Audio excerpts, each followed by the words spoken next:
It had been 7 years since my divorce from Aidan Sanders when we ran into each other by chance at a flower shop. He was there to buy flowers for his pregnant wife, while I had only stepped in to take shelter from the rain. After a moment of awkwardness, we greeted each other. Aidan politely asked me how I had been doing over the years, and I politely replied that everything was fine. As we were about to part, he suddenly said, "Nina, you seem a little different from before."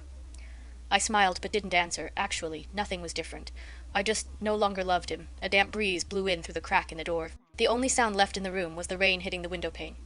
This awkward silence finally broke when the shopkeeper emerged with a bouquet of irises. "Mr. Sanders, you and your wife have such a wonderful relationship. Even on rainy days, you remember to come buy flowers for her." Aidan took the flowers and instinctively glanced at me. As was his habit, he immediately explained, "Erin's been quite moody during her pregnancy. I thought these flowers might cheer her up." I nodded and responded with a few polite compliments. Seeing the rain gradually come to a stop, I picked up my bag and prepared to leave. As I reached the door, Aidan suddenly grabbed my hand. "Where do you live? Let me walk you home." "No need," I said, taking a few steps back to keep my distance from him.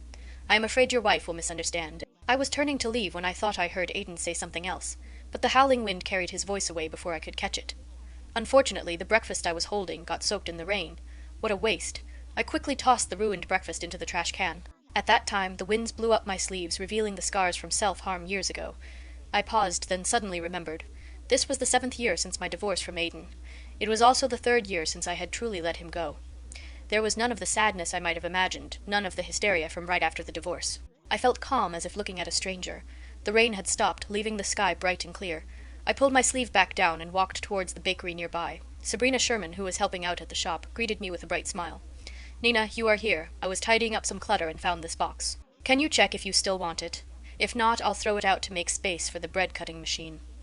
After brushing the dust off the box, the first thing that caught my eye was Aidan's bold, confident handwriting. To Nina Jones, Sabrina immediately became interested. She playfully asked, "Wow, which man gave you this gift? The packaging is so exquisite. It looks like he put a lot of thought into it." She eagerly looked at the signature at the end, but the moment she recognized the elegant handwriting, she froze in place. Even her voice stammered. "Aidan Sanders, do you mean the legendary prodigy with a PhD in physics? That super handsome astrophysics doctor who made it into international journals for discovering a minor planet?" Sabrina's gaze towards me instantly filled with admiration. "Nina, who exactly are you?" I opened the gift box and replied calmly, "I am Aidan's ex-wife. The one who was paranoid, who acted crazily. The one who was admitted to a psychiatric hospital because of delusions. The ex-wife, whom he considered the disgrace of his life.